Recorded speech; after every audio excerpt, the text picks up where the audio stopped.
George? John! How are ya? Pretty good, pretty good. I'm better than I was yesterday at this time. As I mentioned in our email, when I was first begging off for this week, I got one of those horrible summer, late August colds. Ah. I don't know what. And you're feeling better after one day? You're feeling better? Well, it actually started 2 days ago, and I always get the same thing. It's this classic thing. It'll start with this sore throat, just right around my tonsils, and then I start feeling kind of flushed, and then the next morning I'll wake up and my nose is running like a faucet, and then it kind of settles down into your bronchial areas and changes your voice a bit.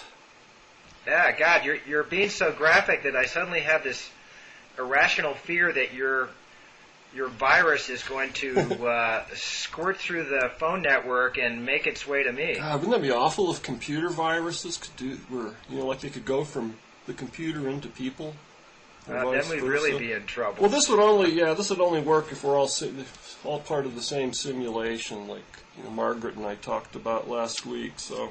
Oh yeah. I don't think we need to worry about that. But anyway, I'm feeling pretty good. I've been trying. It's always a good opportunity to try out these completely unscientific, new agey cold remedies. Like, have you heard of this stuff called Airborne? No, I haven't. Oh, it comes in a little tube, and they're sort of like fizzies. And, you take them out, and then you plop one into a glass of water and drink it, and it tastes kind of like a Tang fizzy. And the mythology behind this is that a elementary school teacher in Carmel, California, was experimenting with various herbal concoctions to try to protect herself against all the germs floating around in her students, from her students in the classroom. And then she invented this, and it was amazingly effective, and Trader Joe's picked it up. And now you really can't walk into a drugstore anywhere, at least in the United States, without this stuff being on the front counter during cold season. So is this replaced? Let's see. There was vitamin C. That's what Linus Pauling recommended, and my mother became a vitamin C nut.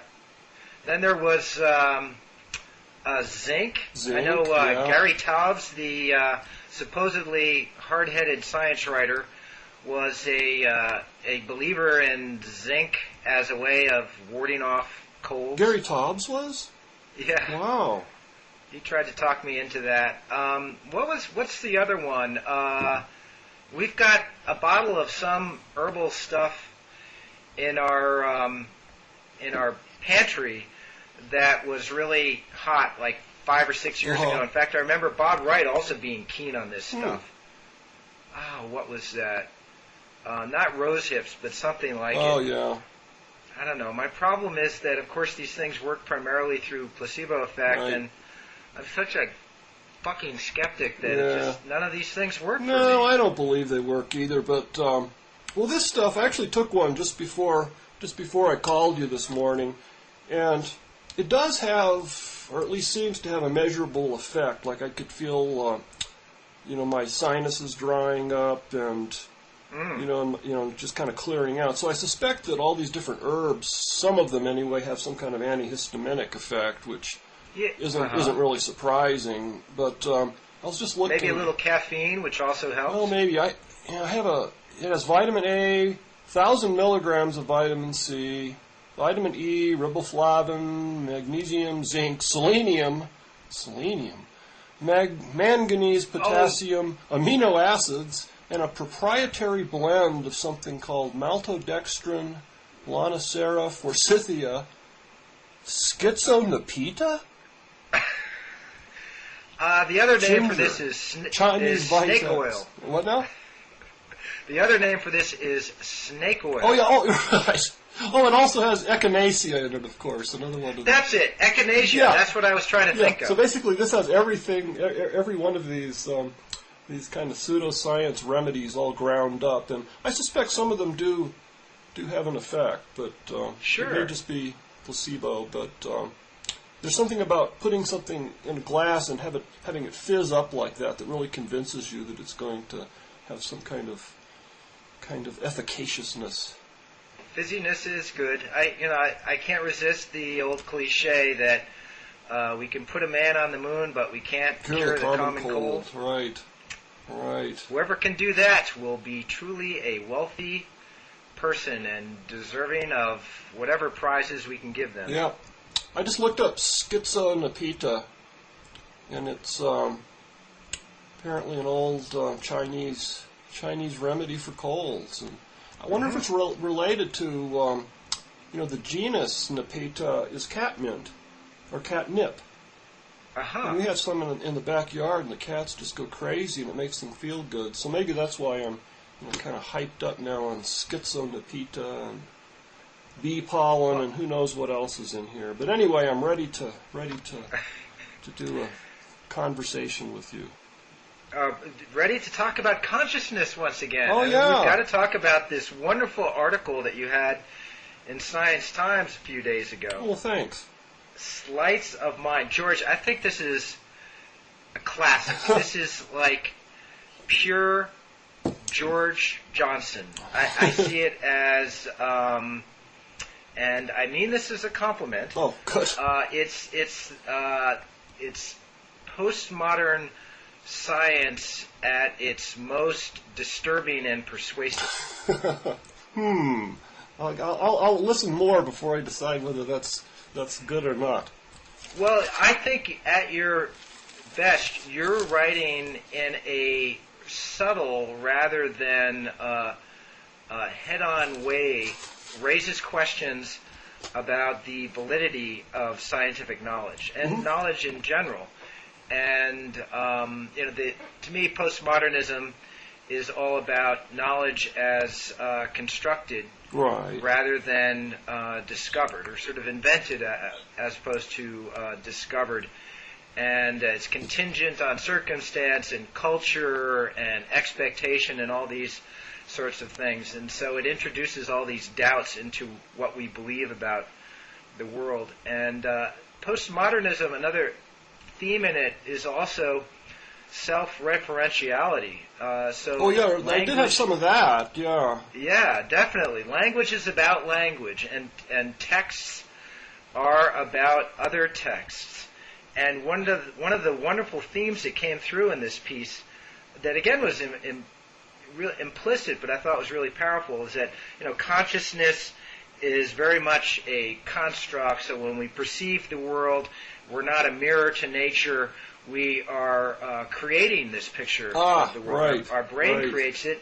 And you, in this story, of course, have created this narrative of this meeting you went to. You've imposed order on what I'm sure was a completely chaotic experience that you had in Las Vegas. Well, yeah, that's kind of just the nature of an essay, though, isn't it? Where you Yeah, but it was just so appropriate because that's what the theme of the medium. The medium was the message here in a really interesting way. Yeah, I mean, wow, I did all that.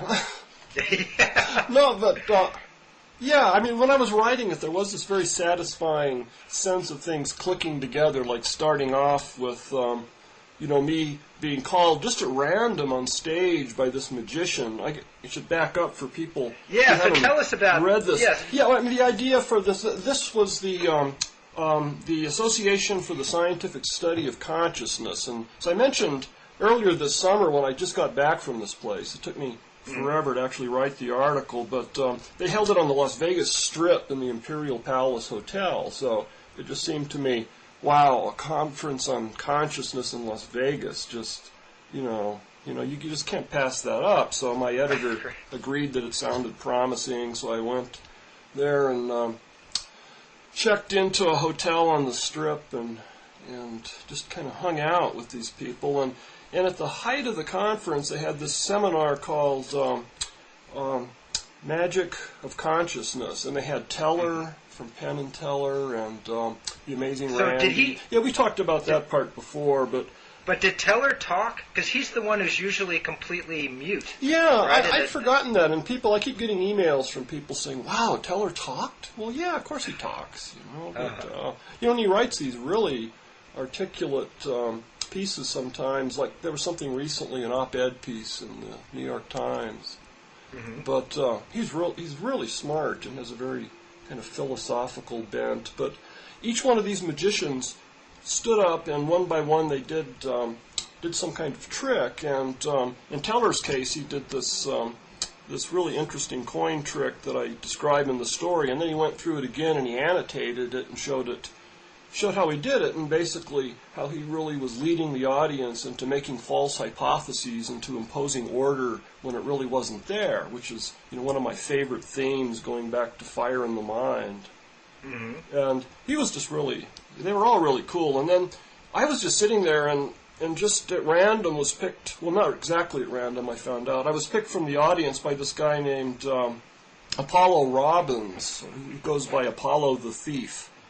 What a great name. Yeah, and he's amazing. I guess the New Yorker's working on a profile of him, but I'll hold up his card here. It says, confidential.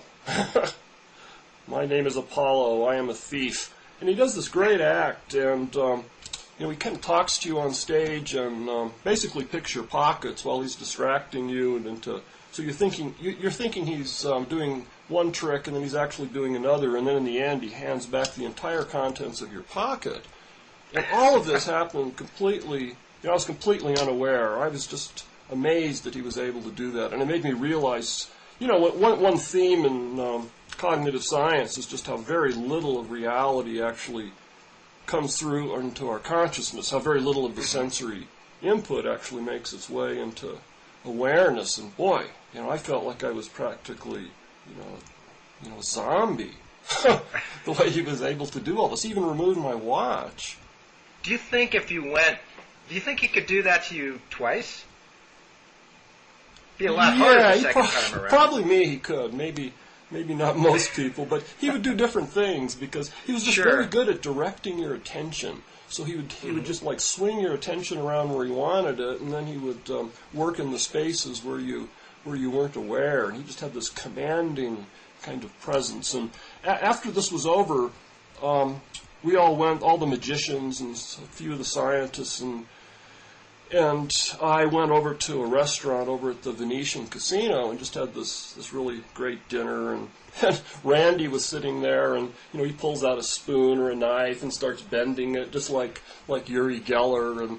And these are all great guys. They were just all telling these hilarious stories, both about James the Amazing Randy. He used to write a column for Scientific American for years and years. I don't know if he still does. I don't think he does, but yeah, he's just going great. And he's got a standing offer, as I recall, $1 million to anyone who can provide conclusive proof of psychic ability. Yeah, he mentioned so reading minds or bending spoons with mind power and so forth. And he had, I think he first became famous because he called out Uri Geller, the Israeli... Yeah, the guy that could bend spoons with his mind, supposedly. And Geller sued Randy. Yeah. And it lasted forever, and finally the suit was, I guess, tossed out, or Randy won, and you don't hear much about Uri Geller anymore. No. Fortunately. Yeah, it was funny. So the first thing that happens when we sit down at the table, Randy's just taking a knife, and going like this, and he said, "This is how we magicians are. We're just constantly looking for tricks that we can do." So the theme of all this, and you're also at the same conference hearing presentations by scientists on how the mind can trick us and how cognition is constructed out of what often are illusions. Yeah, this guy, right? Michael Gazzaniga, who's famous for the split brain experiments, and he's the president currently of the association, and he gave a keynote or an introductory address, and he mentioned putting on some virtual reality goggles recently in a psych lab at the University of California at Santa Barbara, where he's based, and it would do this thing like it would project a film onto your retina, so like you would be standing or walking across what you knew perfectly well was a solid concrete floor, and then suddenly a hole would appear to open up, and you would you just jump back, of course, and react as though it were really there, even though in one part of your mind, the dominant part, you knew very well that it was an illusion, but you reacted as though it were real. And he reacted in this way himself. So this supposedly highly rational scientist is still reacting to this, what he knows is a total illusion, in a very visceral way. Yeah, and then he went on to kind of tie this in with the split brain work he's done over the decades, and just some of these interesting facts, like that, in the split brain operation, these people who have severe epilepsy is kind of a last-ditch offer of relief. They sever the left brain from the right brain, not completely, but enough so that if you get some kindling of a epileptic seizure on one side, it's not going to spread to the whole brain, and apparently this helps, or at least it allows psychologists to do some pretty cool experiments. Yeah. But he was saying one thing that struck him over the years was in all these experiments that someone who's gone through a split brain operation, the right brain doesn't really miss the left brain and vice versa. So there's this whole thing about, in some ways, they have two brains, and yet they still have this seamless consciousness when they're using, both eyes at the same time and both ears, and so you still have this, binding effect where, even with us who have non-split brains, we're getting all these different sensory signals, and yet the brain still manages to cobble them together into this seamless reality. Yeah, but of course the striking thing is the reality only bears a certain rough resemblance to the so-called real world outside of your head. I saw I went to the first consciousness meeting in Tucson back in the mid-90s. Oh, yeah. That's actually a different group, but there's different factions. But, some of the same material. Oh, yeah, sure. A lot of overlap. And somebody, I'm not sure if it was Gazanaga, is that how you pronounce his name? I think it's just Gazanaga. Gazanaga. Showed somebody who had been doing split brain experiments on epileptics who'd had this surgery. The corpus callosum had been severed, so there was the communication between the two hemispheres was, in this patient, pretty much non-existent. And they set up these experiments where, I forget what the exact stimulus was, but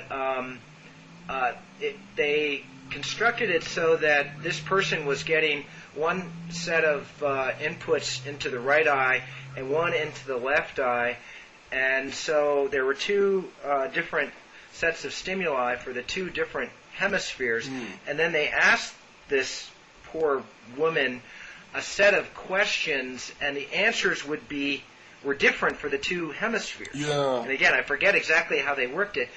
And then she was supposed to write down the answer on a sheet of paper, and it was painful to watch her because she was apparently just vacillating back and forth between the two hemispheres and couldn't decide what answer to put down. So she would start writing yes and then scribble it out and write no and then scribble that out. So actually it was as though she had two warring selves in her head as a result of this. Well, and you have the right brain, which, of course, it's described kind of in, the folk literature of science. The right brain's intuitive and the left brain is rational. I mean, it's not really that simple, they found, but it's kind of like the left brain is this confabulator that's constantly making up stories to try to explain all this weird stuff that's going on. Hey, George, explain that the guy in the gorilla suit experiment. Have you ever seen that really before? Amazing. Christoph Koch. Actually, how do you pronounce Christoph's I think it's last Koch, name? yeah, but I'm not positive. He was there. Okay, I've heard it pronounced Koch, but somehow that seems... I have a hard time saying that for whatever reason, so I Americanize it and call him Koch. Anyway, Christoph Koch, the great neuroscientist at Caltech, showed me that in his laptop in his office a few years back, and of course, he didn't tell me what the video was about. Just asked me to watch it carefully, and I felt like a total idiot. Like what you were saying about how you felt when this magician Oh, was yeah, picking your yeah. pocket, like you were really blind to what was going on around you, and that. Yeah, I'll So anyway, explain the this gorilla was, suit experiment. Actually, I'll put a link. I'll send a link to Bob too to put on the site. But basically, you watch this film, and it's 6 people, men and women, and they're playing basketball with tossing around 2 basketballs in front of an elevator, and then you're asked to concentrate carefully and count for say how many times the team in white shirts pass, sent to another team member without it being taken away by someone from the opposing black team. So I'm sitting there in the audience, and then I'm just doing this, and then I'm noticing people starting to chuckle around me, and then breaking into laughter, and then the whole thing's over. And I was sitting next to the psychologist. What's her name? She's written these books about child psychology, and she had that. Judith Harris. No, she had that good piece in Slate fairly recently about kind of debunking the mirror neuron hype. Allison. Oh yeah. Allison Gopnik. I think. Oh, yeah, right. I was sitting next to Allison Gopnik and just watching this thing. And then when it was over, she said, "Did you really not see the gorilla?" And what happens is, while you're watching all of this, someone in a gorilla suit lumbers, onto the scene, stands there in the middle of these people playing basketball, and hits his chest in stereotyped gorilla style, and then walks off. So the second time, of course, you see it, you just can't believe you missed it. Now, the people who were chuckling, do you think most of them had seen this before? Yeah, in fact, the guy who was giving this talk was reluctant. He said, "Well, of course you've all seen, the famous this famous film," and he said, "How many people haven't?" And maybe I don't know, a few dozen people out of the hundreds in the audience had not. And later I found, our friend Charlie Pettit, who writes the Night Science Tracker column. Yeah. He mentioned my story this week, which was nice of him, and then he was kind of chiding me for he couldn't believe that a longtime science writer could possibly never have seen the gorilla film. Well, they sometimes call it Gorillas in Their Midst, kind of a play on mist, right? I just happened to read something about this in a book I've been reading lately. It's called Merle's Door, and it's this wonderful book about it's a nature writer who lives in somewhere in the Northwest, Montana or Idaho, up in the mountains. And the book is about this intense relationship he had with a dog named Merle, and he brings a lot of science into it about the psychology of animals and people. And he's got a section where he talks about the I'm not sure if he refers specifically to the gorilla suit, gorillas in our midst, but he refers to those sorts of experiments and to how humans, because of our big frontal lobes, just automatically abstract information out of various scenes, and our perception is really shaped by our expectations and by various tasks that we're interested in performing. And he said that dogs don't do this, and autistics don't do this. So he said that autistics would never fall for the gorillas in our midst experiment, or for experiments of that kind. They just they notice everything equally in a scene, which is ordinarily a problem, because in human interactions it really pays to be selective and to focus only on certain. Well, that reminds me a little of something that let me just see who that is. I don't want to know. Yeah. So, pardon me. Go ahead. It reminded me of something James Randi said. He said people often ask them, well, when you're doing all of these tricks, and Randi won't refer to himself as a magician because he thinks that gives the false impression that he's doing something that can't be explained scientifically. So he calls himself a conjurer.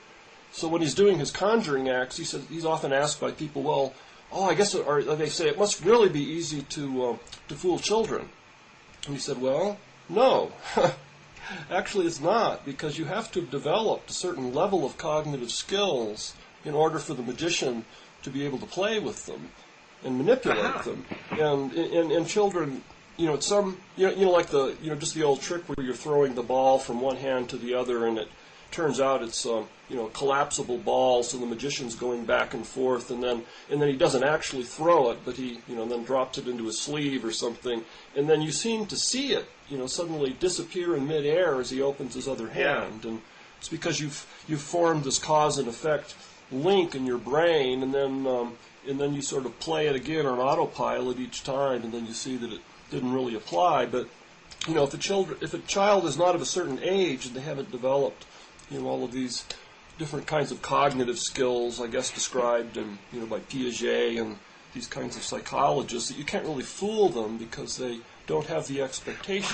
Wow, so that seems to dovetail with what this writer. By the way, the writer of this book, Merle's Door, which I highly recommend, is Ted Karasote, and that dovetails with what he says about autistics not being susceptible to these sorts of illusions. Yeah.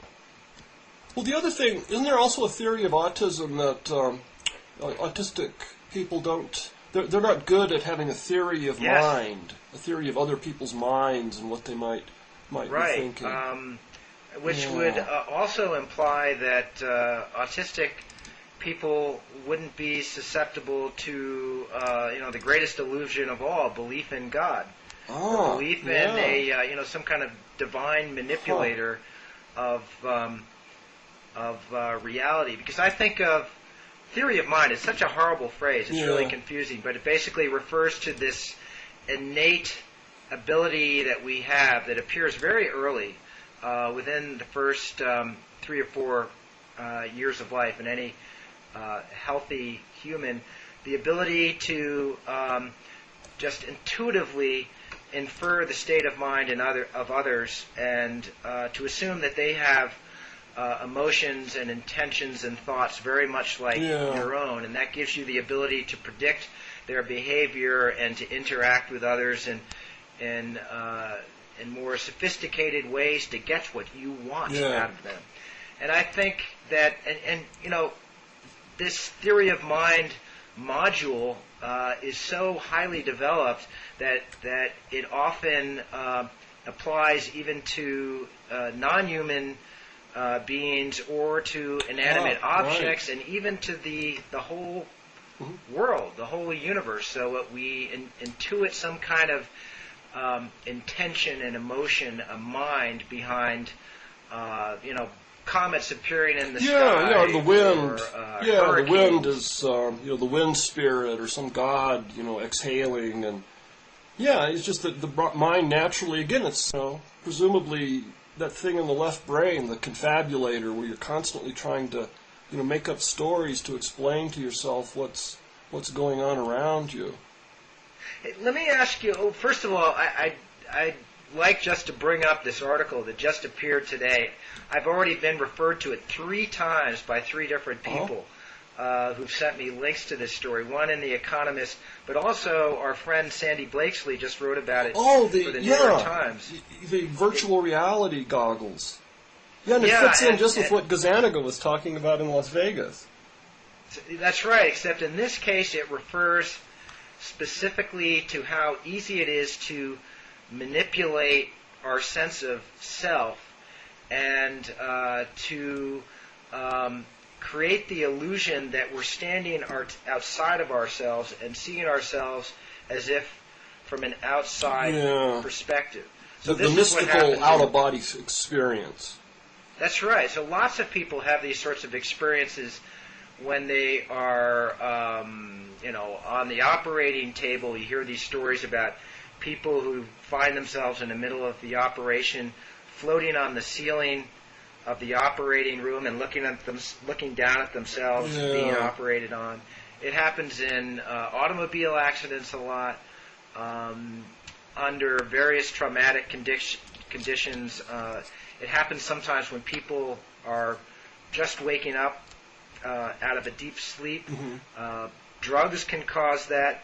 But there's some people, and two different experimenters in Europe showed how you can create an out-of-body experience or something like it in healthy, completely awake subjects quite easily. Yeah.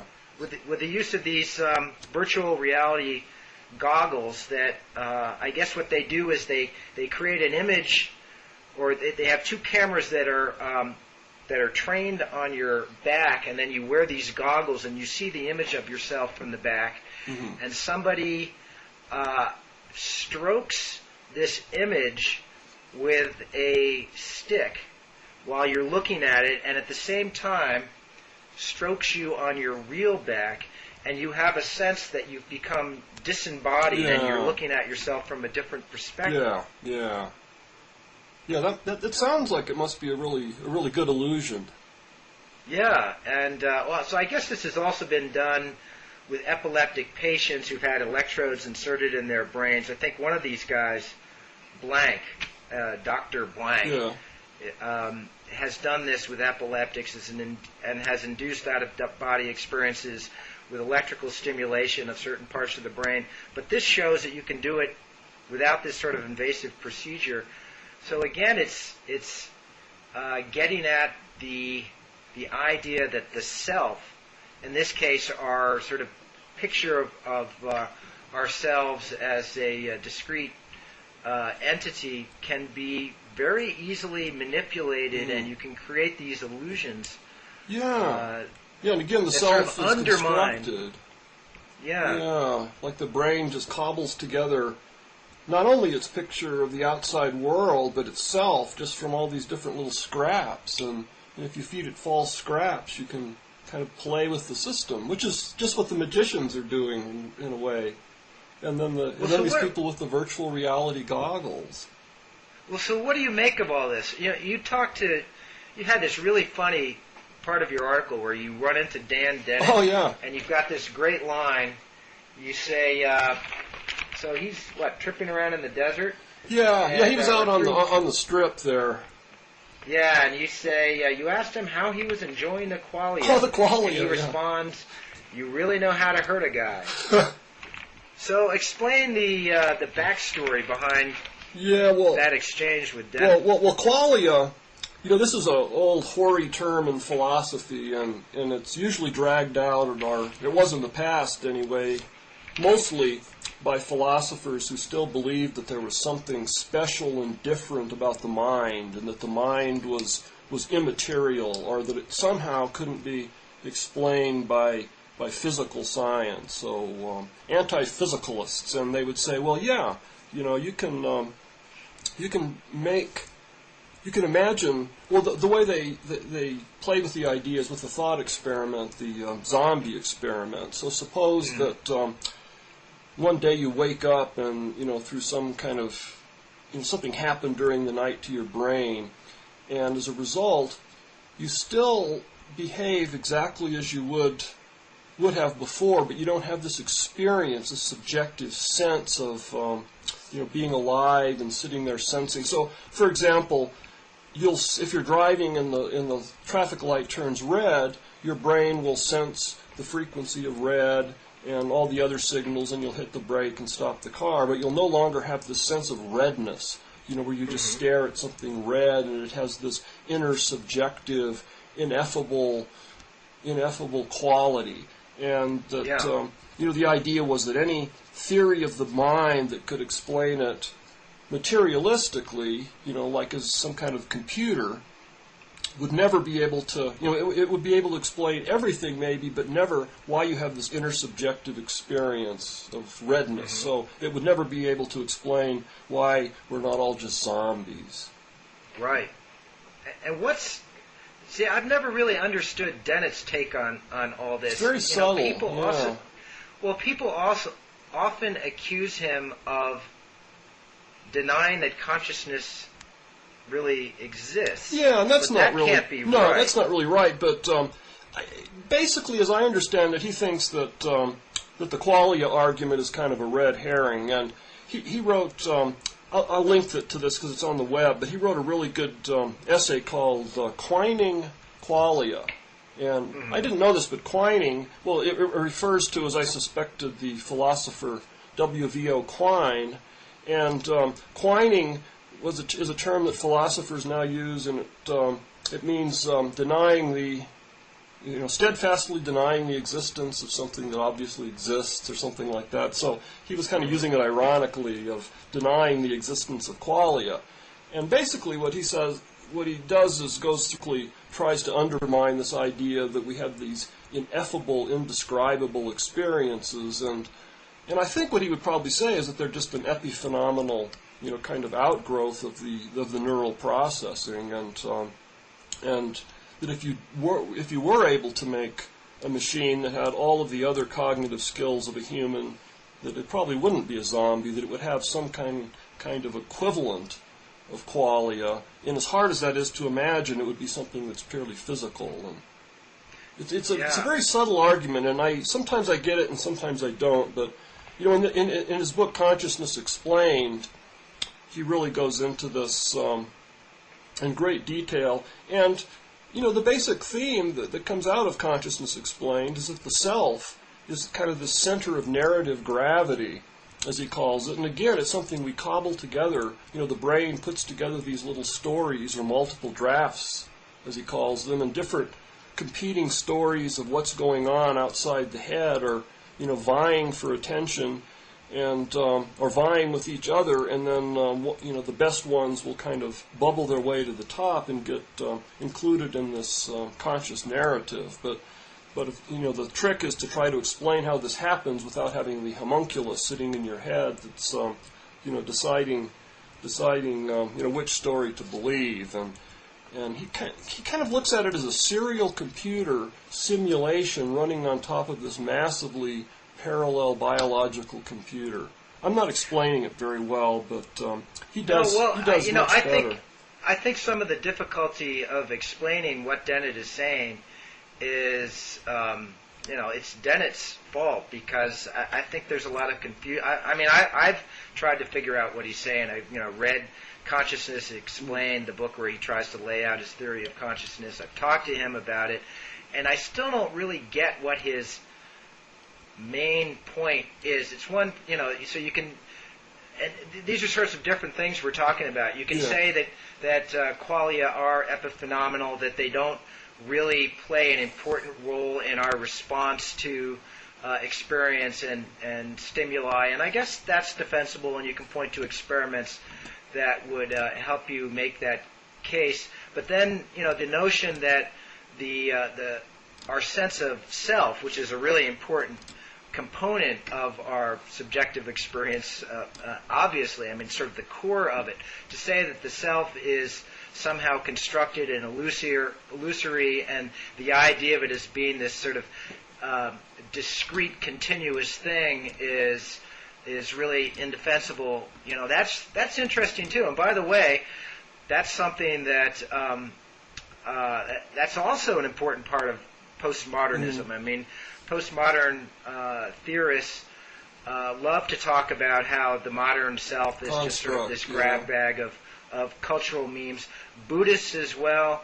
One of the themes of Buddhist training is that ultimately you have to recognize that yourself is constructed and, in a really important sense, unreal. But the way that Dennett denigrates subjective experience and qualia sometimes just doesn't make sense. I don't think he denigrates it. To me, my take on it is, when you talk to him, he's the first to admit that we, don't have a satisfyingly complete theory of consciousness, but he's just making these different stabs. And if you're going to have something like this, you're obviously going to have to deal with qualia. I was just looking at some notes. When I was getting down to writing the story, I called him up he was up in Maine. He has this place up there for the summer, and actually he was in the process of rebuilding an engine, which was kind of cool. And like a gasoline internal combustion engine, just to figure out how it worked. He said he'd never... To get away from the horrible abstractions of philosophy. Oh, of I don't know. mind. I think he loves the abstractions, but we were talking a little more about qualia, and he described them as, a perfect. Qualia is a perfectly good idea that had been inflated to, this ridiculous extreme by philosophers who were trying to undermine the idea that the mind could be physical, and that it had to be something that couldn't be explained by science. So he's taking the admirable approach, I think, that trying to dodge what he considers a red herring. But we were talking about the redness of red, and if you're seeing red, I mean, it's going to be different for everyone, and it's going to depend on your own personal history. It's going to depend on your physical, chemical makeup, your emotional responses, what hormones are released when you see different frequencies, depending on different experiences that you've had with this color. So he was describing red, and your subjective feel of red as kind of the alarm function, or the alert function that, evolution may have instilled in us with this color red. And you can think why that would be, fire or the sight of blood. But whatever it is, there would be these emotional reactions and responses that you're going to feel for perfectly physical reasons to different colors. And then, as long as you have some kind of feedback loop where you can have, a cerebral computer that has not only models of different things in the world, but a model simplified of itself, then you can start to get a sense of how, you would have this weird subjective kinds of feelings that you would be convinced were indescribable scientifically. I think my sense is that Dennett is part of this sort of pragmatic. I almost think of him as a kind of behaviorist who's saying that let's not get lost in the sort of ethereal nature of qualia, and let's focus on the functionality of the mind. And well, he does. He's defending a form of functionalism, I think he said, and but all functionalism is this idea that. I don't know. Do you believe that there's something special about the brain that couldn't be instantiated in some other physical system using? Oh no, absolutely not. But I still think that I think that qualia are immensely important. I mean, all we are qualia in one sense. I mean, all we know of the world, all we know of our own existence comes through subjective experience. So it's quite easy to turn this whole, turn materialism on its head and say that all matter arises from mind. I don't happen to believe that, but it's defensible. One of the most fascinating phenomena to come out of neuroscience over the last century, and it's just this observation of this quirk, cognitive quirk that comes from brain-damaged people, it's called blind sight. What I love about blind sight is that it distinguishes perception in a sort of functional sense from qualia and consciousness. So blind sight is this condition where I forget exactly which part of the brain can be damaged. Maybe there are various parts that can be damaged that lead to this. And people who have this condition are, from a conscious, subjective point of view, they're blind. They can't see anything. Yeah. So if you hold a ball out in front of them and you say, "What am I holding?" they'll go, "I have no idea. Yeah. I can't see you. I can't see what you're holding." But if you toss the ball at them, they will reach out and grab the ball without being consciously aware of it. So their perception is working on this subconscious level. So neurologically, you should be able to distinguish between what's going on in the brain of someone like this and what's going on in our brains when we watch somebody toss a ball to us and catch it, and we have a conscious experience of doing that.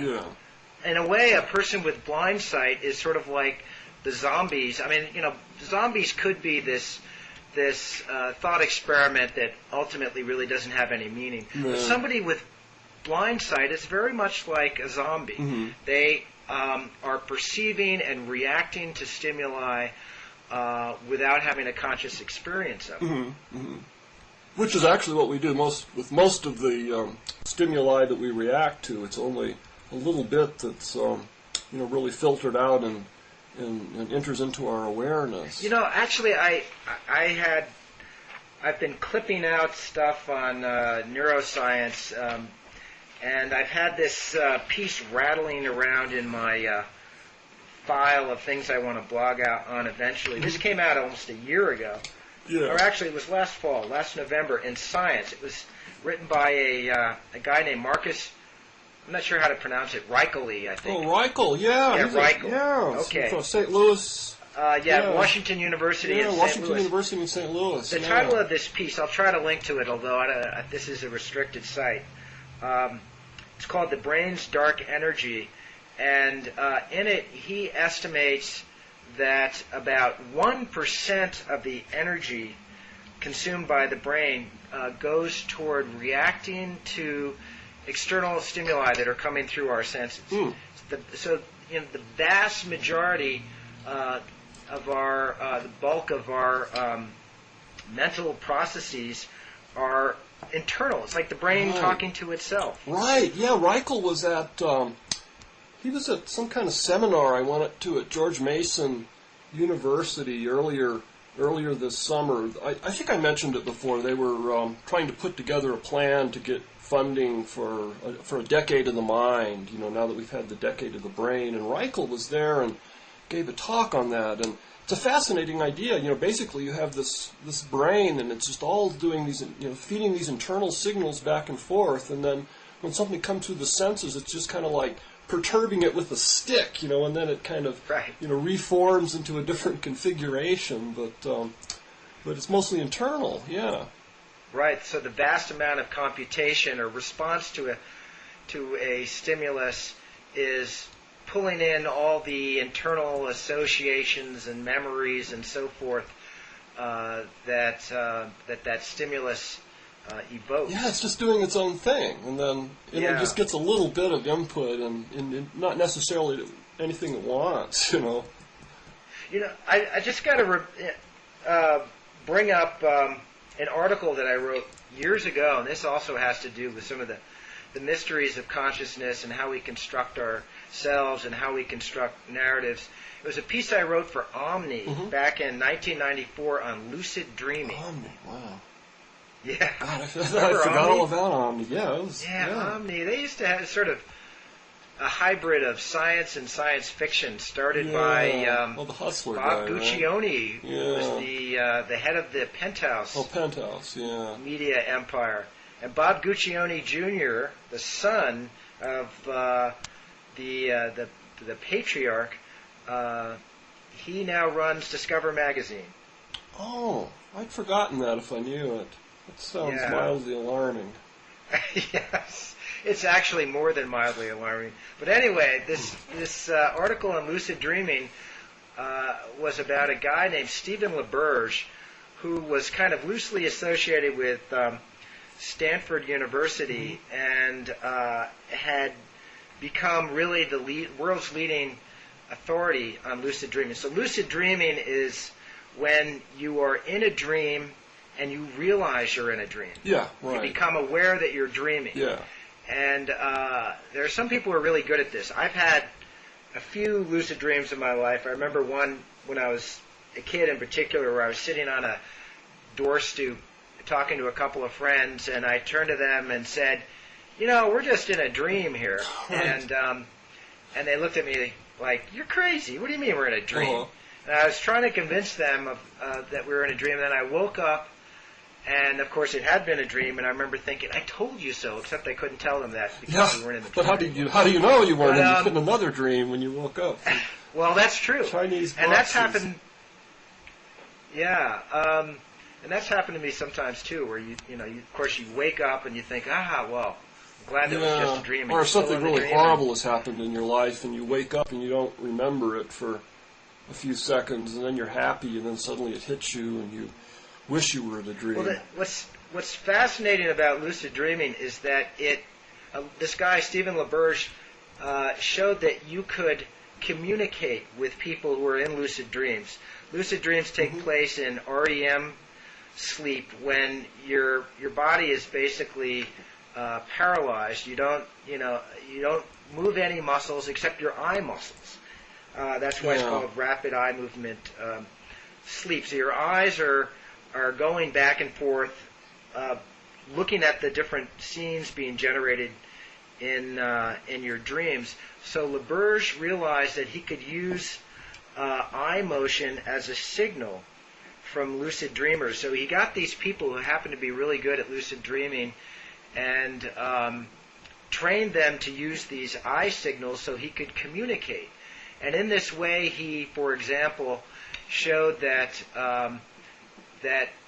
when people are engaged in, for example, counting or listening to music or all these various things that we do when we're awake, when they're in a dream, the time lapse is basically the same as when we're waking, because it had been thought that dreams were highly compressed. In fact, this goes back to, there was some French philosopher who had a long, elaborate dream. This is, I guess, shortly after the French Revolution, that had culminated in him being guillotined. And he woke up and found that his headboard had fallen down and landed on his head.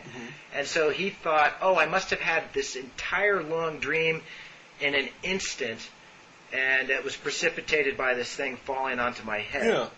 But it turns out that that's not the case, that actually time in dreams occurs at roughly the same pace as really? As real time. I didn't know that, because that really surprises me, because I'm thinking, an experience I had once when I was, probably a junior high school kid, and my family, my father bought this cabin up in the Jemez Mountains near here, near Los Alamos, when I was like in the 7th or 8th grade. And I just remember being up there once.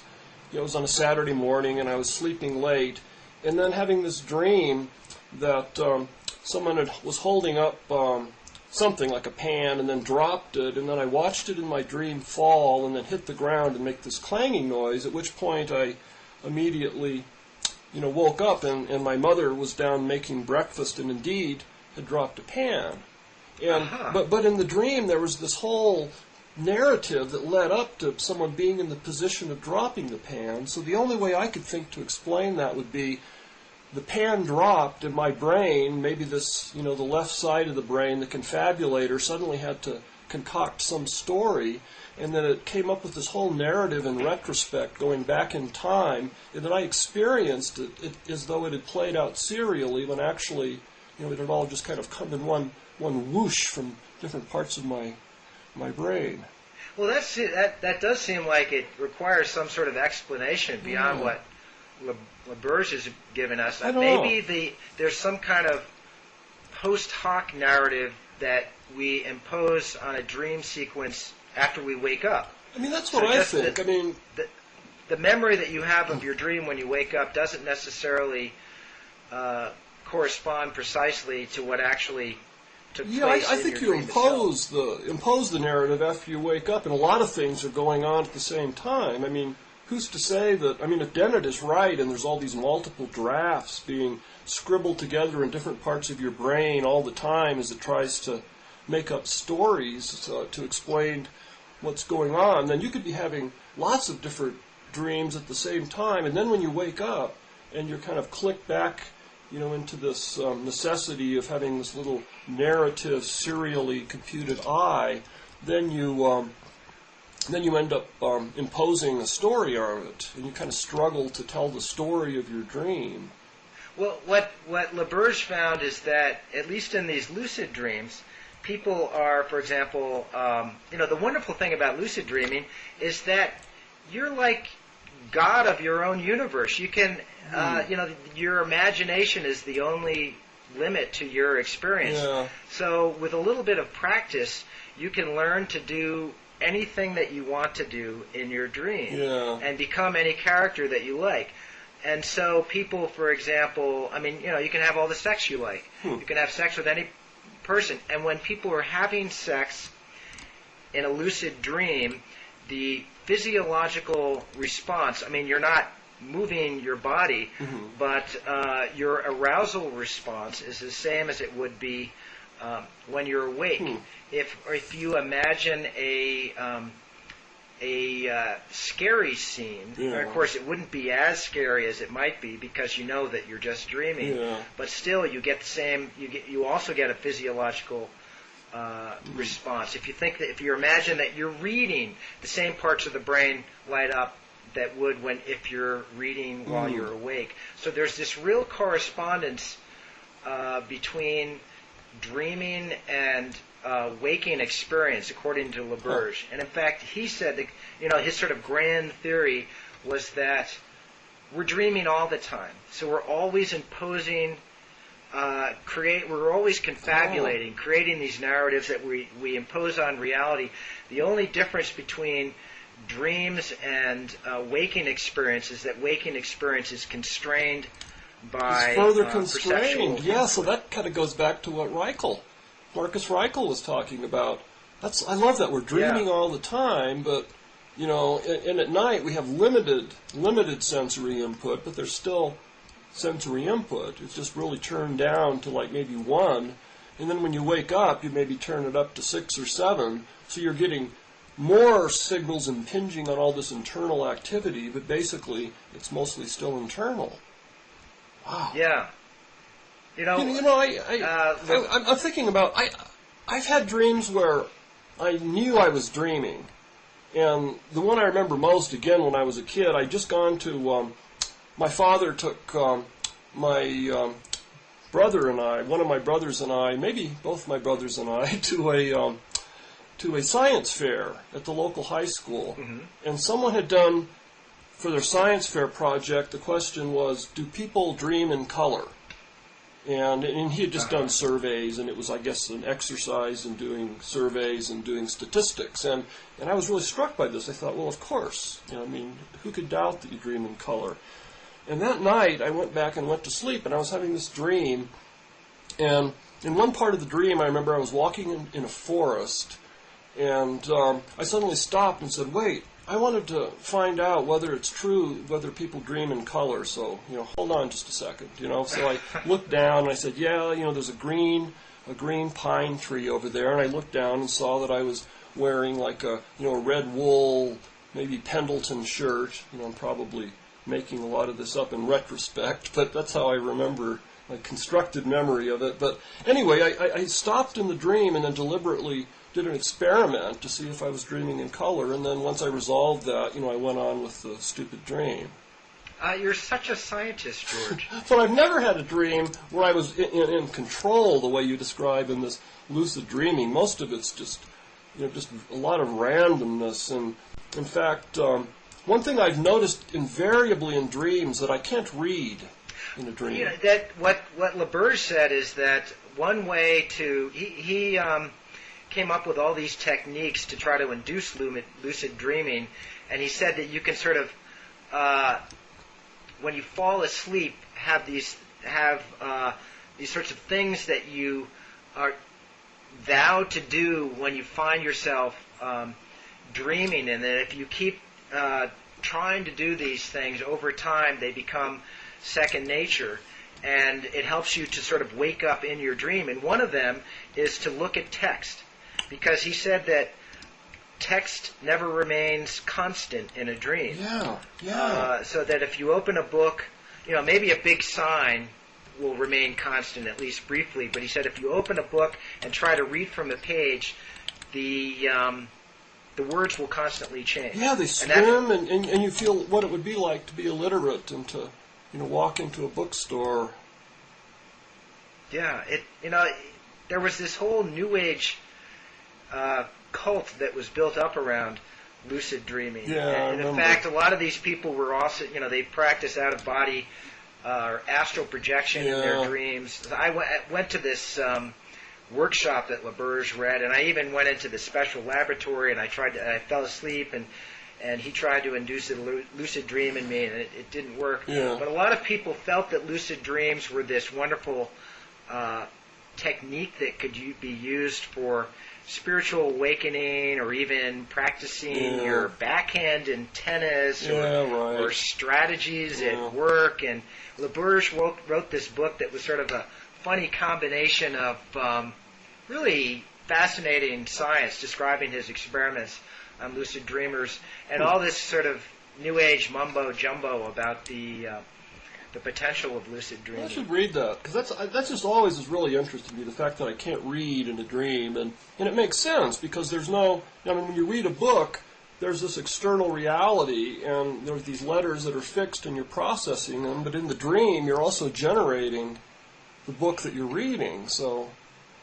Well, you know... It kind of makes sense that you couldn't read, but something about that bothers me. Just another factoid about lucid dreaming. Actually, I learned this reading LaBerge's book.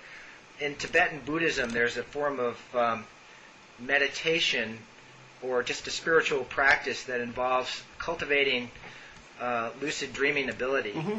And the thought is that if you become really good at being awake while you're dreaming, ultimately you will learn how to become awake in this supposedly waking state, which, according to Tibetan Buddhists, or at least certain doctrines, is a dream itself. So this state we're in right now is a dream, and when you become enlightened, you become aware of this life as a dream in the same sense that you become lucid when you're in an actual dream. Right.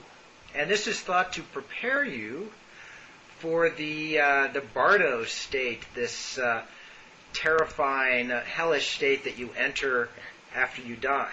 Okay.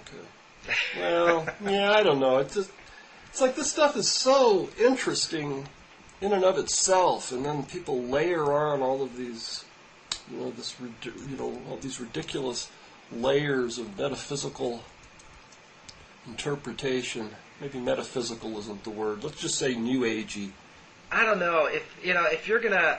I mean, if you're going to confabulate. I mean, again, that's just the brain confabulating and making up stories to explain what's going on. But the mind is, if people are going to wildly extrapolate from science, I think the science of the mind is one area where it's at least somewhat appropriate, more than, say, particle physics or something as boring as that. Well, they do a good job of extrapolating some real nonsense from that too. All the Zen and physics stuff, and I mean, I shouldn't say nonsense. Some of that really is kind of. I really thought Fritjof Capra's book, The Tao of Physics, was a good book, but every physicist you talk to will just excoriate it.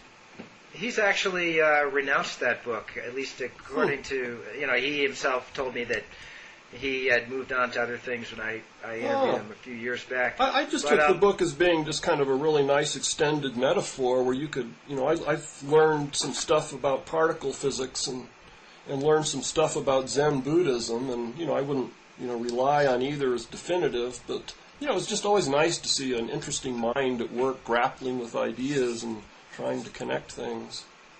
Well, listen, I just want to go back to where we started. Yeah, where was that? Postmodern neuroscience. If I could just interject one thing that I forgot to say earlier. We were talking about Daniel Dennett looking at consciousness or the I, capital I, as being the center of narrative gravity, he called it. And I think he wrote this somewhere, it's probably in Consciousness Explained, about how disappointed he was when he found out that there was this whole, postmodern lit-crit kind of world out there that had come up with the same term and this idea of the self as the center of narrative gravity, and, texts are speaking through us. And he thought, I wanted that just to be my idea. But, the fact that he came to this after philosophizing on lots of neuroscientific experiments, and then the deconstructionists come at it through an entirely different philosophical tradition was sort of interesting. Yeah, but where does this leave us in terms of how much we can rely on what science tells us? Not just neuroscience, but any kind of science. I remember reading, it's not only reading Dan Dennett or reading George Johnson on neuroscience or physics for that matter. I remember reading a book called, Searching for Memory by Daniel Schachter, who's, I think, head of the Department of Psychology at Harvard and an expert on memory.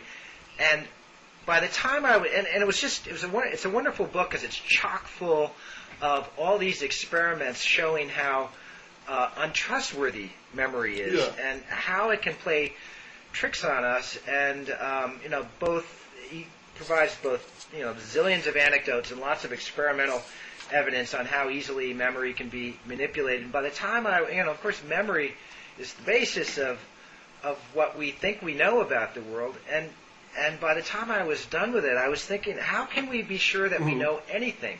And yet, I reject postmodernism, and I believe that, just from an evolutionary standpoint, obviously our perceptions and memories work extraordinarily well, or we wouldn't be here. And I think science somehow comes up with ways around all the possible pitfalls of the quest for knowledge and certainty, and we do learn true things about nature, and yet it's really important that we keep being reminded of how reminded that basically we're dreaming all the time, and we're just slightly more awake during the daytime when we're doing our experiments. And I just love that idea that we're dreaming all the time, just sometimes less than others, and basically the brain's doing its own thing and reacting to a little bit kind of a paltry stream of sensory input. Oh, I think on that George Johnson note, we should draw this chat to a close. I can't believe how well you held up, George. Well, yeah, I think I have a fever, too. I should take my temperature, but just to show that I'm not a completely total dyed-in-the-wool materialist, although I sort of am, but there is that whole idea of what you're saying, that subjective, even though we're trying to explain the mind in terms of physical matter and materialistically, that the whole reason we're able to do this is because the mind is there in the first place, and that nothing is more undeniable than our subjective experience. And I was reminded of a quote from, of all people, James Clerk Maxwell. Mm-hmm. He said, "The only laws of matter are those which our minds must fabricate, and the only laws of mind are fabricated for it by matter." Remember there was a guy named, a physicist who wrote these little Zen-like aphorisms, and there was one something like, only matter, never mind. Only mind, never matter. Oh, yeah. Was it Gregory Bateson, maybe? I think it was. I think his first name was Pete something. He's one of these Scandinavians. Anyway, they should end this after your quote, not mine. Oh yeah, my cough's coming back too. Okay, well, good. John, it was great talking to you. Yeah, and I applaud your heroic effort on behalf of the Blogging Heads empire. Oh well, and likewise. And next week you'll have a guest, right? I don't know. We'll talk. Okay, sounds good. All right, take it easy, Okay, John. George. Okay, bye.